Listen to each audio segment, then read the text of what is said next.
देखिए, इसकी जितनी भी निंदा की जाए वो कम है।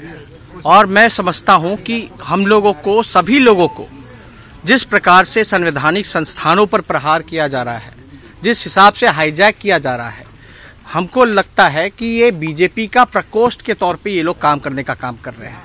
और लगातार आप देखिएगा, ये जो संघीय ढांचा जो है, जो जेपी लोहिया की बात करने वाले लोग आज जो है चुप्पी साधे हुए हैं। नीतीश कुमार जी का आज हम लोगों ने प्रेस कॉन्फ्रेंस देखने का काम किया, पूरी तरीके से जो है सवाल को जो है टालने का काम किया है। आप देखिए, जिस प्रकार से सीबीआई हो, ईडी हो, इनकम टैक्स हो, बीजेपी के इशारे पे, बीजेपी के फायदे के लिए पूरी तरीके से ये लोग काम कर रहे हैं। और सवाल ये उठता है कि सेम वही घोटाला जो बंगाल में जिसके लिए कमिश्नर से पूछताछ के लिए वो लोग गए थे, अब क्या नियम है, कायदा है, ये तो वहां जाकर के ममता जी से मिलेंगे और पूरी बात हमको पता चलेगी। लेकिन आप समझिए कि टीएमसी के एक नेता जो थे वो बीजेपी में चले गए, तो राजा हरिश्चंद्र के रूप से वो नवाजे जाने का काम कर रहे हैं, जो बीजेपी में नहीं है। जो महागठबंधन यूपी में जो बना, अखिलेश जी के पीछे सीबीआई, मायावती जी के पीछे आप चंद्रबाबू नायडू अलग हुए, उनके पीछे पड़ गई, ममता जी को तंग किया जा रहा है। और हमारे तो पूरे परिवार को पूरी तरीके से कोई भी ऐसी एजेंसी नहीं है जिसमें नरेंद्र मोदी जी ने हम लोगों के पीछे नहीं लगाने का काम किया।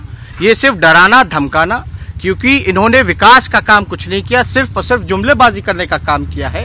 देश की जनता इनको माफ नहीं करेगी। और मैं कहना चाहूंगा नरेंद्र मोदी जी से, वो अभिभावक तौर पे हैं, हमारे बड़े हैं, प्रधानमंत्री एक गरिमा का पद होता है। आप प्रधानमंत्री कितने दिन रहिएगा, जो रहता है उसको जाना पड़ता है, कोई परमानेंट इस पद पे नहीं रहता। लेकिन ये जो संस्थानें हैं ये परमानेंट रहेंगी।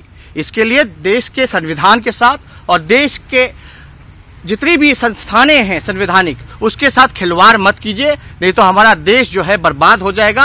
और आने वाले समय में नरेंद्र मोदी जी को जनता का जो सवाल है, जो वादे उन्होंने किया था, उसको पूरा करना पड़ेगा। ये सिर्फ और सिर्फ अपने अलायंस पार्टनर और प्रकोष्ठ के लोगों को, सीबीआई ईडी को पीछे लगा देने से आप चुनाव जीतने वाले नहीं हैं। जनता जो है होशियार है, सब कुछ समझ रही है। आप लालू जी को जेल भेजने का काम किए, पूरी तरीके से हमारे पूरे परिवार पे लगाने का काम किए। बाय इलेक्शन हुआ था, क्या रिजल्ट आया बाय इलेक्शन में? तो नरेंद्र मोदी जी, आप जिस प्रकार से प्रधानमंत्री के पद पे हैं, ईमानदारी से अपना काम करने दीजिए। और जो भी संस्थानें हैं संवैधानिक, उसको भी स्वतंत्र होकर के काम करने दीजिए। बहुत बहुत धन्यवाद। नहीं, हमने तो कहा जो लोहिया जेपी की जो बात करने वाले लोग आज कहीं ना कहीं से पूरी तरीके से, जब आपका जो ढांचा जो है संघीय ढांचा, उस पर जब प्रहार हो रहा है तो वो चुप है।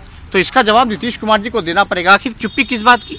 अब चिराग पासवान जी से वो ट्वीट करवाएंगे कुछ दिन बाद, अगर उनसे सीट पे अनबन होगी तो, कोई सीट उनके पसंद का नहीं मिलेगा तो उसमें अनबन होगी, तो फिर वो नोटबंदी की तरह वो बोलने का काम करेंगे। तो इसमें उनको जवाब देना पड़ेगा।